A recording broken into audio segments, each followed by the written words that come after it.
Hello friends, मैं एकता आज फिर से आपके सामने उपस्थित हूँ एक नए टॉपिक के साथ। ये एक बहुत ही अच्छा टॉपिक है जो आपके इंग्लिश वोकैबलरी में आपको बहुत ही मदद करेगा, आपको इंग्लिश स्पीकिंग में बहुत मदद करेगा।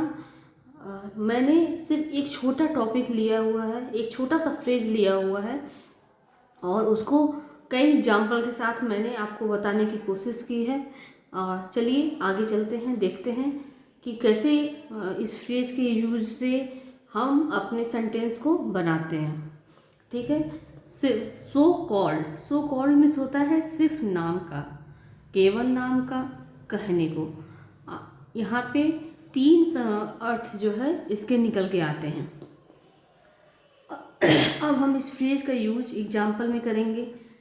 पहला एग्जाम्पल है, वह सिर्फ नाम का प्रिंसिपल है।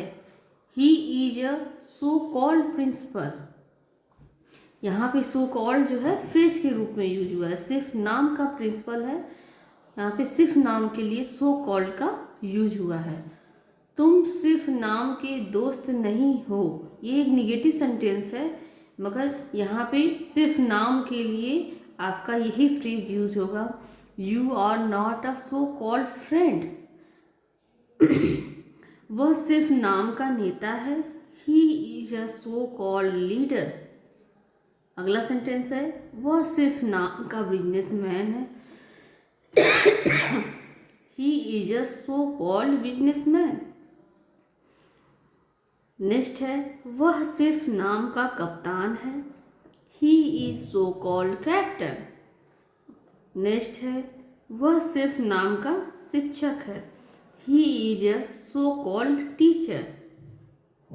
वह सिर्फ नाम का दोस्त है, he is so called friend.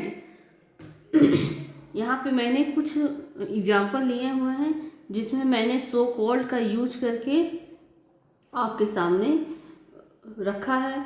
आप देखिएगा, जैसे अगर इस टाइप कैसे भी सेंटेंस आ जाते हैं, अगर आप आम बातचीत की भाषा में सिर्फ नाम का ऐसे कुछ शब्द आप हमेशा यूज करते हैं, इन सब को अगर आपको ट्रांसलेट करना हो, स्पीक करना हो, किसी के सामने बोलना हो तो बहुत परेशानी होती है।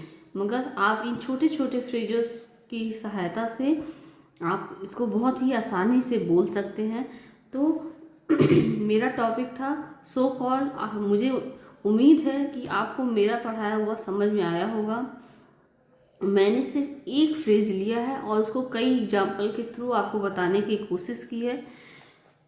आई होप आपको सब सारी मेरी बताई हुई सारी बातें समझ में आई होंगी। मुझे उम्मीद है कि आपको मेरा पढ़ाया हुआ समझ में आ रहा है। तो अगर आपको मेरा पढ़ाया हुआ समझ में आ रहा है तो प्लीज़ मेरे चैनल को लाइक करिएगा, सब्सक्राइब करिएगा। Thank you so much.